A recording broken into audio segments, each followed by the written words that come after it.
Hey there, it's Ian Koniak, and last Thursday I did a post on the importance of work-life balance and specifically talked about how I almost lost my family because I was neglecting what was most important on my way to being a top rep at Salesforce. And the post had over 65,000 views, which is by far the most I've ever had.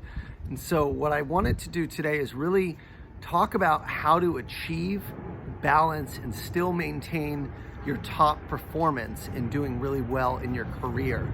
Because a lot of people think you can't have both. You can't have a family, you can't have, a life if you want to perform at work. And frankly, that's just not the case.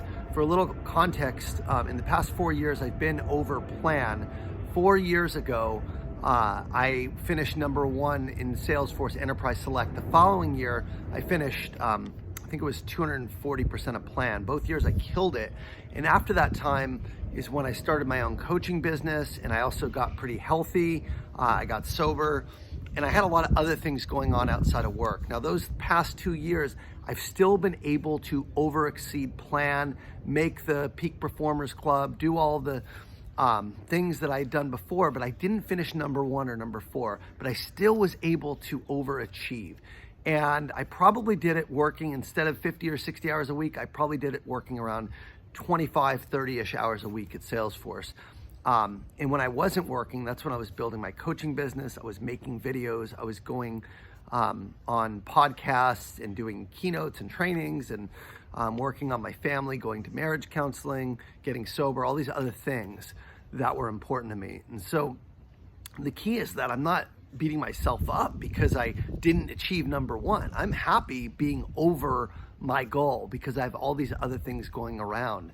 And if I only put all my stake in my performance at work, maybe I would beat myself up. But the fact that my family's doing well, the fact we have 2 young kids that are healthy and happy that I get to spend time with, we've traveled, and my coaching business is going well, makes me feel really good. So I'm gonna give you some tips on how to achieve that balance. And I'll just tell you straight up, if you want to be #1 in the whole country, you probably might not get that type of balance that I'm going to talk about. The key, step #1, is knowing what you want. If you want to be #1, you're going to be all in. You're going to make sacrifices, most likely, in your pursuit of the top because it's going to take a little more time. If you want to be the best husband and father that you can be, that means giving your time to your family and to your marriage, doing date nights, doing getaways with your partner, whatever it's going to be. So the #1 step is know what you want and put your time into those things. #2 step is make sure you set boundaries for those times. So when I was at Salesforce, I always started Salesforce at 9, but from 8 to 9, I was doing my coaching, and between 6:30 and 8, I was doing my prayer, my meditation, my running or Peloton. So I had a strict schedule for the things that were outside of work. And when I was working, I was working. So that's step #3 is when you're working, you have to make the most of your hours. There's an old law which says that work expands to fill the time allotted. In other words, if you give work 50 hours, work will fill in 50 hours. If you give work 30 hours, you will get 30 hours of work done that otherwise would have taken you 50 because you're working more efficiently, you're more focused, and frankly, you're not getting distracted throughout the day. So that's how I do it. I set my goals at the beginning of the day for work and make sure my hours in work are very clear. I know what my key deliverables are, and that starts by setting priorities at the very beginning of the day.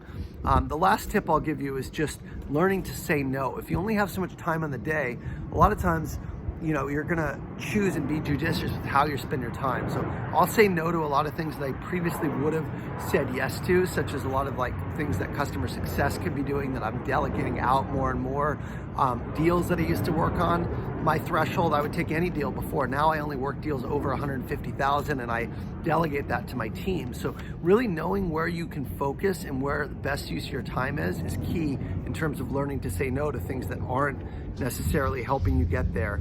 And then I would say the last kind of key area that I try to focus on is just the time, like the time boundaries. So every night I know from 6 to 9, I'm cooking dinner, I'm with my family. From 9 to 10, it's time with my wife, and try to go to bed, between 10 and 11. So having strict time boundaries and where you spend those time is super important as well. So hopefully these tips are are going to help. I think you just got to know at the end of the day what's important to you, and make sure that your time is what you're voting with, not your words, but your time. If you're going to be healthy, I'm training for a half marathon.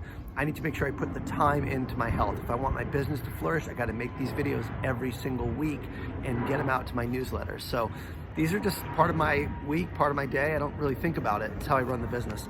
Anyway, I'll see you guys later. Hope this helps.